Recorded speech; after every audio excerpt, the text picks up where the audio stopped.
sleep 5.5 hours a night to do this. And after doing that for 25 years, I was tired. And so part of it was to take a break. And in fact, when I first came to Argentina, those first 2 weeks, I slept 12 and 13 hours a day. Michael is no stranger to the high-stress American rat race. He helped run the very successful Rock the Vote effort, and he worked on the very unsuccessful John Kerry presidential campaign. So after the election, I came to Argentina for what I thought was going to be a 3-week vacation. But when Michael saw Mendoza, he fell in love with it.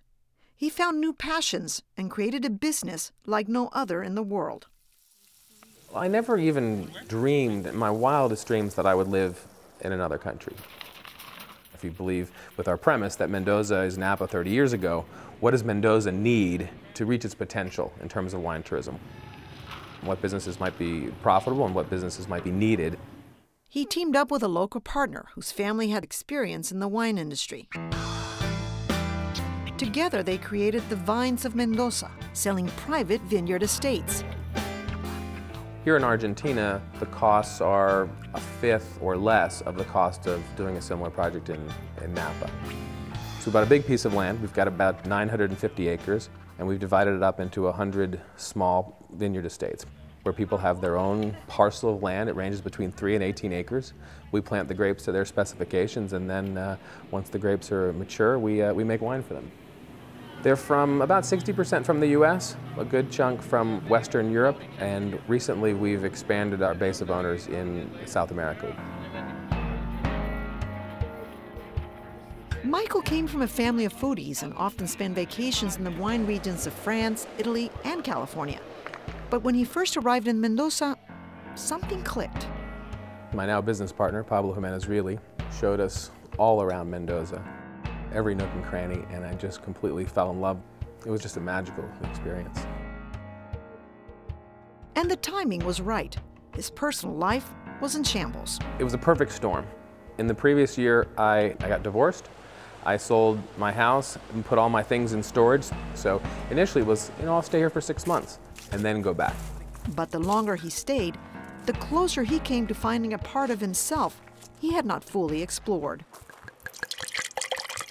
The more I learned, the more passionate I became, the more I wanted to learn. Never thought about being in the wine business. For me, it's an adventure. Every bottle of wine you open is different. It's a mystery every time. And he soon realized potential synergies of the two very different cultures. We would get together and share some wine and just start brainstorming about, from my perspective of being a typical wine tourist, what would I want in Mendoza? And what does Mendoza need to become a great wine capital? The real reason you do this is to get some air in there. Okay. And as you let air into the wine, it opens up. And he helps each owner create the wine to his liking. We send you a case of wine blind, without labels on it, and have you taste through it and give us your feedback. And it might be as sophisticated as specific notes. I love this note of tobacco or black cherry in this wine, or it might be, I liked number 1, 3, and 8 and didn't like number 4. And so then we'll get you on the phone with Santiago Chaval, our winemaker, and work through and try and create a profile of the type of wines you want to create. We're here to make the best wine in Argentina. Whether that's going to take us 3 more years, 5 years, 10 more years, we don't know, but we're going to make the best wine in Argentina. A workaholic at heart, he still takes time to smell the grapes.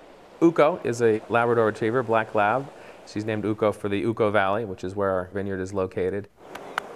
We've called her Maria Uco because Uco would be a boy's name, so everyone gave me hell for naming her just Uco, so now she's Maria Uco. And one of the amazing things about living in Argentina is that she's with me all the time. And Uco is part of this team. Part of the idea in moving to Argentina was to take things a bit easier. My life in tech and my life in politics was 6.5, 7 days a week. An avid photographer, his next project is a book of photos on Mendoza and what he's done here. Taking it easy.